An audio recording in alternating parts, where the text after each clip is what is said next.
જગદમ ઓમ નમઃ શિવાય। જે ભારત દેશનો નકશો આખા એશિયાના ભૂગોળ જેટલો હતો એ શત્રુઓના આક્રાંત આક્રમણોને કારણે વર્ષો વર્ષ હણાતો ગયો। ઘણા કારણો હોઈ શકે, ઐતિહાસિક ભૂલો, આપણા સંગઠનની ખામી અને અઢળક કારણો હોઈ શકે, પરંતુ સૌથી મોટું કારણ છે પોતાના મૂળ તત્વ, પોતાના સનાતન વૈદિક પરંપરાને ના ઓળખવાનું। શસ્ત્ર અને શાસ્ત્ર જ્યારે બંનેનો મહિમા, બંનેનું માન આપણા જીવનશૈલીમાંથી જતું રહે છે, ત્યારે એ સંસ્કૃતિ પોતાના ધર્મનું, પોતાના લોકોનું, પોતાની મા ભૂમનું રક્ષણ નથી કરી શકતી।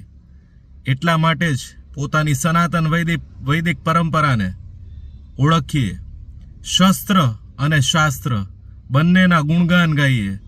જે રીતે આપણા પૂર્વજો શસ્ત્ર અને શાસ્ત્ર બંનેની પૂજા કરતા, બંનેને જીવનમાં ઉતારતા, બંનેનું એટલું જ જીવનની અંદર મહત્વ રાખતા, અને બંને થકી આપણી આ એશિયાના ભૂગોળ જેટલી આર્યવર્તની, આ ભારત દેશની સીમાઓને હજારો લાખો વર્ષ સુધી સુરક્ષિત રાખી, એને ક્યાંક આપણે જ ભૂલી ગયા છીએ।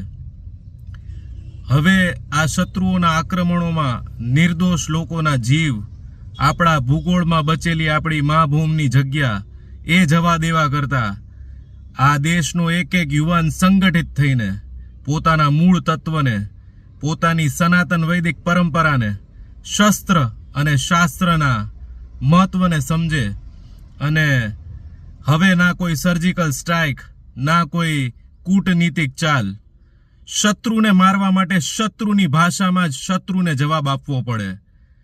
અહિંસા પરમો ધર્મ એ હવે આ શત્રુ સામે નહીં, ક્યાંય ચાલે એમ નથી। આ કળિયુગ છે, અને કળિયુગની એક જ ભાષા છે, જેની પાસે શક્તિ છે અને જે પોતાની શક્તિને સાહસ સાથે વીરતાપૂર્વક ઉપયોગ કરી બતાવે છે, પોતાની સીમાઓનું રક્ષણ, પોતાની મા ભૂમનું રક્ષણ, પોતાની સંસ્કૃતિ અને પોતાના દેશના નિર્દોષ નાગરિકોનું રક્ષણ કરતા જે જાણે છે, એ બીજાના ઘરમાં જઈને એના પર ઘાત લગાડીને એને જડબાતોડ જવાબ આપે છે। આ સમય છે સર્જિકલ સ્ટ્રાઇકનો નહીં, પરંતુ આર પારની લડાઈનો। કારણ કે આચાર્ય ચાણક્યએ કહ્યું હતું કે શત્રુ ઉપર ઘાત લગાડો તો પૂરી લગાડો, કારણ કે જો શત્રુને જીવતો છોડો તો એ ફરી પાછું તમારી સામે કાવતરા કરીને અલગ અલગ ઘાત લગાડે। આપણે આ ભૂલ છેલ્લા 900,000 વર્ષમાં વારંવાર કરતા આવ્યા છીએ।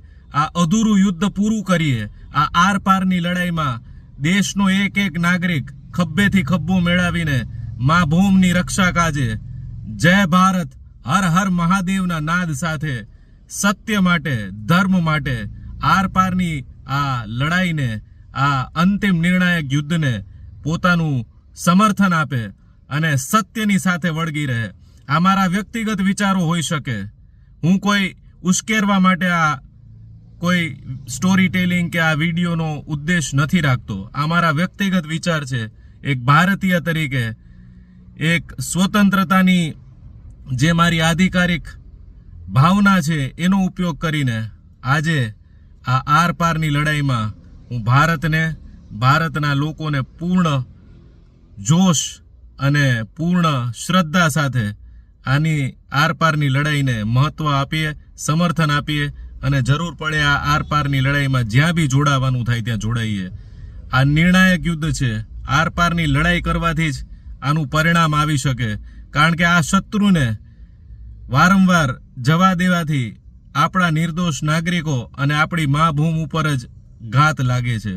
એટલા માટે જ એક નિર્ણાયક યુદ્ધ, આર પારની લડાઈ, અને આપણા જે ખોવાયેલા મા ભૂમના નકશાની જગ્યા છે, જમીન છે, એ પૂર્ણ કરવાનો સમય આવી ગયો છે। Reclaim POK, reclaim our lost land and territory, it's a time to reclaim. આપણે આર પારની લડાઈમાં પૂર્ણ સમર્થન આપીએ, હવે નહીં તો ક્યારેય નહીં। અને ફરીને હું કહું છું, આ કોઈ ઉશ્કેરવા માટેનો કે કોઈ ચળવળ ચડાવવા માટેનો કોઈ વિડીયો નથી. આ મારા વ્યક્તિગત વિચારો છે, મારી ચેનલ છે અને વાણી સ્વતંત્રતાના મારા અધિકાર સાથે મેં આ વિડીયો બનાવ્યો છે. સમય છે મહારાણા પ્રતાપ અને છત્રપતિ શિવાજી મહારાજને એમના જીવનને આપણા જીવન બનાવીને જીવી બતાવવાનો. આ સમય છે છત્રપતિ શિવાજી મહારાજની જેમ હુંકાર કરી હર હર મહાદેવના નાદ સાથે શત્રુ પર તૂટી પડવાનો. આ સમય છે મહારાણા પ્રતાપની જેમ ક્યારેય શત્રુ સાથે સંધિ ન કરવાનો.